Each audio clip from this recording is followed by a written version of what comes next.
This report is not one that the UN publicized. It's available, you can download it online, you can find it. It's called Livestock's Long Shadow.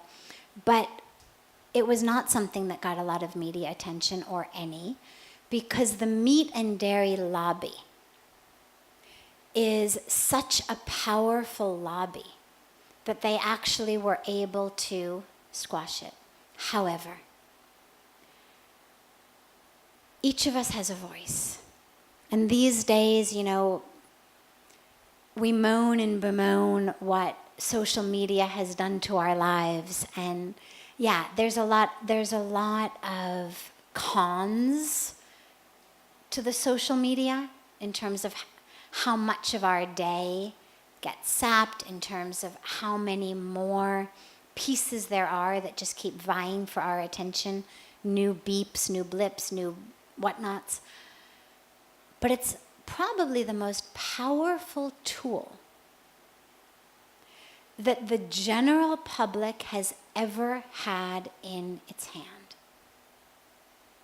And if we can use it like that, instead of just a way to zone out, instead of just a way to be distracted, or instead of just a way to connect with friends, it's an incredibly powerful vehicle. And every one of us, some of us may have more ability. If you're teaching school, if you've got anything to do with school districts, if you've got anything to do with the media, if you've got anything to do with people who are working for environmental protection. I'll give you one example. I was at the United Nations a couple of weeks ago during the General Assembly Week, and there was an event on world hunger. And I was there, and they had representation from different religions, and they had representation from the World Hunger Project and the UN's hunger organization. No one in a 2-hour event mentioned vegetarianism. And I said to the woman sitting next to me, who's actually a beautiful woman, a very, very awake woman, a dear friend of mine, and I said, how is it possible that no one has mentioned vegetarianism in a program dedicated to world hunger? And she said, well, the religious representatives, it was really up to them what they were going to use their 2 minutes on. And I said, no, I don't mean from a religious perspective. I mean from a hunger perspective. And this is a brilliant woman, an incredibly well-educated, well-informed, a hero of mine in many ways. And she had no idea. I sat there and gave her a few statistics. She had no idea. If we can get this out, which we can, each of us in our own ways. It's like, okay, sitting there in that night, I was able to bring about a little shift. Whatever opportunities we have, wherever we are, we have to talk about it. The issue is people don't like to talk about it. We want to be good people, we want to be spiritual people, we want to do the right thing, but we want to be able to do it in 15 minutes a day without changing our lifestyles. I can't tell you how many people come into these satsangs and ask some variety of, what's the bare minimum I have to do every day?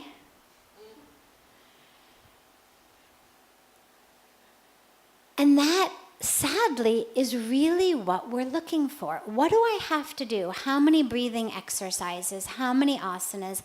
How many rounds of chanting my mantra do I have to do so that I can walk out and give myself the spiritual stamp? And this is sadly what it's become for so many people. we don't want to change our lifestyles. I want to keep up my shopping therapy. I want to still have leather car seats. I want to still eat whatever I want to eat. I want to buy whatever I buy. I don't want my taxes to be raised. I want to keep up everything and be able to feel good about myself at the same time. And unfortunately, if you're really honest, it's very difficult to do that.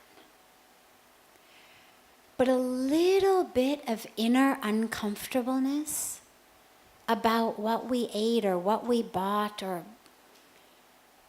is actually the stuff that catalyzes us to make a different decision next time. And that's what's so important. So let yourself be a little uncomfortable,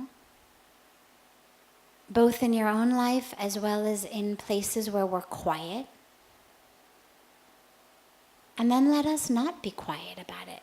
And it doesn't mean being angry vegetarians. I mean, when I was a teenager, my friends used to call me a vegetarist. I've since learned a somewhat gentler approach, but we need to talk about it. We need to spread the word. Not everybody's going to change, but even if people ate meat 90% of the time and they stopped 10% of the time, the sheer impact on the planet would be phenomenal.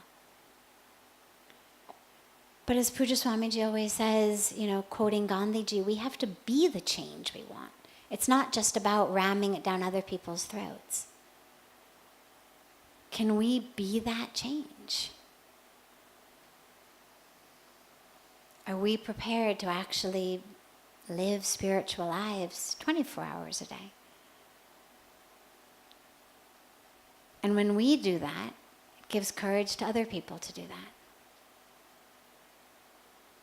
And when we cut corners, it gives the message that, yeah, corners can be cut.